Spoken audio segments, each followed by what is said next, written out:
Olá pessoal, tudo bem? Nós estamos aqui novamente com o Dr. Ricardo Martins e o Dr. Denner para debatermos um tema muito polêmico que é a prisão em segunda instância. Sem mais delongas, já passo a palavra para o Dr. Ricardo para a gente iniciar a discussão desse tema tão relevante, né?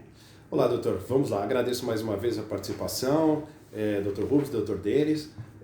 Vamos lá discutir mais uma vez temas polêmicos, né? Eu acho que o interessante é isso aí, é criar o raciocínio crítico, né? A respeito de determinados assuntos jurídicos. A questão da prisão em segunda instância ou da execução provisória da pena, ela surge aqui em São Paulo, em uma das câmaras do TJ, e ela acaba chegando ao Supremo Tribunal Federal, com o entendimento no seguinte sentido: como no Brasil, nos tribunais superiores, STJ ou STF, não se discute mais questões de fato e sim apenas questões de direito, então algumas especialistas passaram a entender então que com a condenação em segunda instância já poderia ser expedido o mandado de prisão para a execução provisória da pena. Perfeito? E então isso chegou lá no Supremo Tribunal Federal. Primeiro, isso acabou chegando em alguns habeas corpus esparsos, né? E acabou gerando uma repercussão, até porque teve um presidente da República envolvido. E num primeiro momento passou-se a entender que seria possível a execução provisória da pena. E esse entendimento se consolidou durante um determinado período, mas já existia lá no Supremo Tribunal Federal uma ação direta de constitucionalidade discutindo então a validade do artigo 283 do Código de Processo Penal, que diz que ninguém será considerado culpado até o trânsito de julgado da sentença penal condenatória, que segue o mesmo entendimento, né, o mesmo texto expresso na Constituição Federal no artigo 5º. E aí, a partir daí, começaram a ter as execuções provisórias das penas privativas de liberdade. Passou-se a entender, nesses habeas corpus, o seguinte, que teria ocorrido o que nós chamamos de mutação constitucional. Seria uma nova interpretação do texto constitucional sem a mudança do texto, uma nova interpretação. Então, esses que eram a favor da execução provisória da pena, eles passaram a entender que houve essa alteração e que houve uma mutação constitucional. E aqueles que discordavam daquilo falavam que essa mutação era uma mutação inconstitucional. Mas passou-se a executar, então, provisoriamente a pena privativa de liberdade. E é uma questão muito polêmica. No meu ponto de vista, você interpretar uma coisa que na Constituição Federal é muito claro. O artigo 5º fala que ninguém será considerado culpado até o trânsito julgado da sentença penal condenatória. Eu acho que você pode até discordar da Constituição Federal, falar que a Constituição Federal não é a melhor, ou o texto não é o mais adequado, mas do meu ponto de vista, o texto constitucional ele é claro: ninguém será considerado culpado até o trânsito julgado da sentença penal condenatória. Eu, como estudante de direito, durante todo o curso de direito, eu sempre entendi que trânsito em julgado era quando não cabia mais recurso. Agora, surgiu essa nova interpretação. Agora, é uma questão muito polêmica você interpretar uma coisa que é muito clara na Constituição. Não sei a opinião dos doutores, mas no meu ponto de vista é uma questão muito clara. O que os doutores acham? Bom, eu gostaria de... Aliás, eu teria duas perguntas, né, para fazer com o doutor. Porque eu acredito que a Constituição Federal, quando ela trata da questão da culpa, ela diz que ninguém será considerado culpado até o trânsito em julgado de uma sentença penal condenatória. E o artigo, se eu não me engano, 283 do CPP diz que ninguém pode ser preso até o trânsito em julgado, uma coisa nesse sentido. Então, aí a dúvida no caso seria o seguinte: se você está discutindo a culpa até uma sentença, a Constituição diz que você não pode ser considerado culpado até o trânsito final de uma sentença, só que você pode ser preso e ser considerado inocente ainda, porque existe efeitos da culpabilidade. Exatamente, porque você, dentro do processo, você pode ser preso preventivamente. Por exemplo. Então, essas pessoas confundem muito, né? As pessoas, com essa discussão da execução provisória da pena, passaram a trazer a ideia de que não seria possível a prisão antes do trânsito em julgado. E é perfeitamente possível a prisão antes do trânsito em julgado. Nós temos as prisões cautelares, Exato. seja a prisão temporária ou seja a prisão preventiva. Então, quer dizer, o sujeito pode ser preso antes do trânsito em julgado da sentença penal condenatória. Porém, por exemplo, para a decretação de uma prisão preventiva, eu tenho que ter pressupostos, hipóteses de cabimento e os requisitos para a decretação da prisão preventiva. Agora, caso contrário, esse sujeito vai responder o processo em liberdade. Mas em qual momento que seria decretada a culpa? Porque, igual o professor falou, se os tribunais superiores que recebem aí os recursos especial e extraordinário, se eles não pelo que eu entendo, eles não discutem culpabilidade, e sim requisitos de infração a leis federais e Constituição Federal. Exatamente. Então, eu acho que quem tem entendimento ao contrário com essa linha de raciocínio, acredita que a culpa ela é discutida no momento que de que o tribunal de segunda instância está julgando o recurso de apelação. Eu acho complicada essa questão, doutor, no seguinte sentido, porque a nossa Constituição também estabelece que ninguém será considerado culpado até o trânsito de julgado da sentença penal condenatória. Então, a discussão da culpa, é isso que eu estou falando, a discussão da culpa, quando é que a pessoa é considerada culpada? Quando são julgados os recursos de apelação em segunda instância.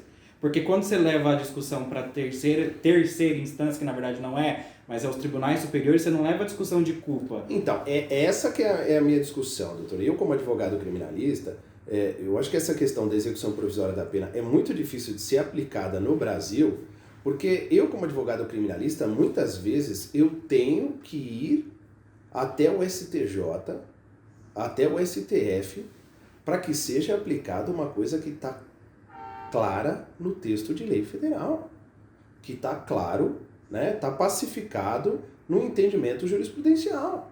Então, o que acontece? Você vai, então, executar provisoriamente uma pena, e aí vai chegar lá no STJ, depois de um certo tempo, aí eu vou falar, olha, realmente, o entendimento jurisprudencial é esse. O texto de lei fala isso. Você me desculpa, eu executei provisoriamente a pena, mas não era para ter executado. Eu sou uma pessoa bem razoável. E muitas vezes eu acabo mudando de entendimento. Eu acho que a execução provisória da pena até seria possível, seria interessante no Brasil, desde que nós tivéssemos uma cultura de respeito aos precedentes. Sim. Mas no Brasil, nós temos súmula vinculante sobre determinado assunto, súmulas do STJ, súmula do STF. Só que essas súmulas, esses entendimentos, eles não são respeitados. E aí você, como advogado criminalista, você tem que ir até os tribunais superiores para discutir uma coisa que já está pacificado pelos tribunais superiores. Então eu achei interessante, né? O Brasil, ele copia algumas coisas do modelo americano, só que ele não tem essa mesma cultura jurídica que o sistema americano, né? Então o que acontece? É difícil você copiar essas coisas aos pedaços, porque isso acaba trazendo um prejuízo muito grande para a sociedade, no meu ponto de vista. É o que eu falei, doutor, eu não estou defendendo a impunidade, não.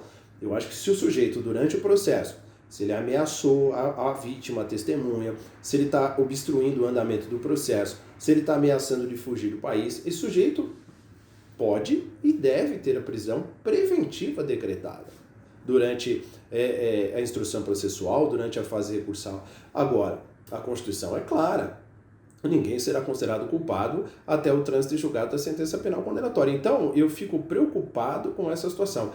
E o pior de tudo dessa situação da execução provisória da pena, no meu ponto de vista, é que era uma coisa técnica tão importante para ser discutida, só que no Brasil ela acabou sendo politizada. Sim. Uhum. Então, em decorrência do caso do ex-presidente da República, eu percebo que muitas vezes as pessoas não estão preocupadas com a questão técnica, em se é possível ou não a execução provisória da pena. Ah, mas o político e tal. Não, eu não estou discutindo a questão política. Estou discutindo como advogado, como professor de processo penal, o quê? A questão técnica da execução provisória da pena. Então, se fosse para ter uma execução provisória da pena, no mínimo... Respeitados os precedentes. Exatamente, no mínimo os precedentes deveriam ser respeitados. E essas autoridades que não respeitassem os precedentes, elas deveriam ter, né, uma punição, uma consequência por isso, porque senão fica complicado, né? Então, para chegar lá no tribunal depois superior e ele falar que aquilo está tudo errado. Sim. E outra questão muito polêmica, eu acho que a sociedade está discutindo tanto a execução provisória da pena, se é possível, se não é possível, e o centro do problema, o cerne do problema não está sendo discutido, que é a reforma do Código de Processo Penal. Porque se nós tivermos uma boa reforma do Código de Processo Penal, pouco importa a execução provisória da pena. Se nós tivéssemos um processo célere, né, justo, com recursos adequados e não protelatórios, com respeito aos precedentes judiciais, os processos iam ser julgados mais rápidos, com o trânsito em julgado da sentença penal condenatória. Mas agora todo mundo está discutindo a execução provisória da pena e o aspecto principal, que é a reforma do Código de Processo Penal, ninguém está tocando no assunto. Eu acabei acompanhando o voto do presidente, do Toffoli, né? E ele deu a entender no voto dele que os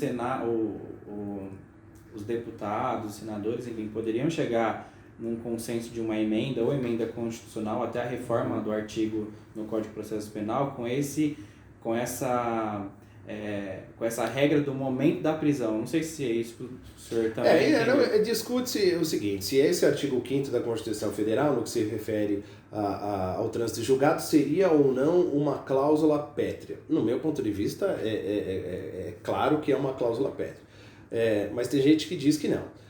Agora, sendo uma cláusula pétrea, o entendimento do que se refere a direitos humanos, porque isso esbarra direto em questões fundamentais, de direitos fundamentais, se eu entender que é uma cláusula pétrea, não é passível de uma emenda constitucional. Não, mas pelo que eu entendi do depoimento, do voto do ministro, o que ele disse foi o seguinte, voltando àquela questão de novo da culpa, ele até falou isso no momento do voto, que a pessoa pode ser considerada inocente mesmo presa. E por isso que essa parte da interpretação da Constituição poderia ser por intermédio... A gente volta naquela discussão. Volta naquela discussão. Exatamente, mas eu não sei se... Eu pelo menos entendi isso no voto dele, que naquele momento ele votaria pela questão de não ser possível a execução provisória da pena, porque os requisitos legais não permitiriam. Fazendo uma simples interpretação gramatical do texto constitucional, já se verifica essa questão da culpabilidade que exige o trânsito em julgado. Mas a gente viu toda essa discussão feita no judiciário, acho que o judiciário aplicou o direito, e agora do ponto de vista do legislativo, você acha que tem a discussão da cláusula pétrea, mas você acha que existe algum espaço para otimizar o processo penal no Brasil e atender ao mesmo tempo o anseio da sociedade e os direitos constitucionais de defesa, de presunção de inocência, etc. No meu ponto de vista, trata-se claramente de uma cláusula pétrea e não seria possível, uma emenda constitucional no caso concreto, porque quando nós tratamos de direitos humanos, nós temos o chamado princípio do não retrocesso. Então, se eu fizesse uma cláusula pétrea nesse sentido, eu estaria retrocedendo em direitos fundamentais. Então, eu entendo que não seria possível. Acho que isso realmente é um problema do Legislativo. O Legislativo poderia resolver isso com uma boa reforma do Código de Processo Penal, de uma forma democrática, criando um Código de Processo Penal eficaz, moderno, atendendo às questões tecnológicas que nós precisamos hoje em dia. Então, eu acho que isso ajudaria muito. E o que me assusta muito, doutor, já puxando um gancho para a questão empresarial, que é o viés aqui do escritório, é o seguinte: eu vi o ministro da Justiça falando essa semana que talvez alguns dos ministros poderiam mudar o entendimento quanto a isso e tal, que seria possível então o STF enfrentar esse assunto novamente. Só que, doutor Rubens, no meu ponto de vista, o que mais nos preocupa hoje em dia é essa instabilidade jurídica. Exato. Enfrentar esse assunto da execução provisória da pena novamente seria um abalo de novo, as questões jurídicas, a questão política, isso acaba esbarrando em questões econômicas e a sociedade acaba pagando o preço de tudo isso. Eu acho que o judiciário já deu a resposta dele. Então agora, se é para ser resolvida a situação, isso aí tem que ser resolvido pelo poder legislativo de forma democrática, de forma transparente e com a participação efetiva da sociedade. Não, perfeito. realmente a gente vive um cenário de instabilidade jurídica em todas as áreas. Área penal, área tributária, a gente vê muito isso, na área de direito societário também. Então, precisamos de mais estabilidade para garantir segurança jurídica e o desenvolvimento em geral do nosso país, do nosso direito. Doutor, mais uma vez, obrigado pela presença aqui, pelo debate tão saudável e que enriquece a todos nós e aos nossos seguidores e assinantes do nosso canal. Eu agradeço. Muito obrigado.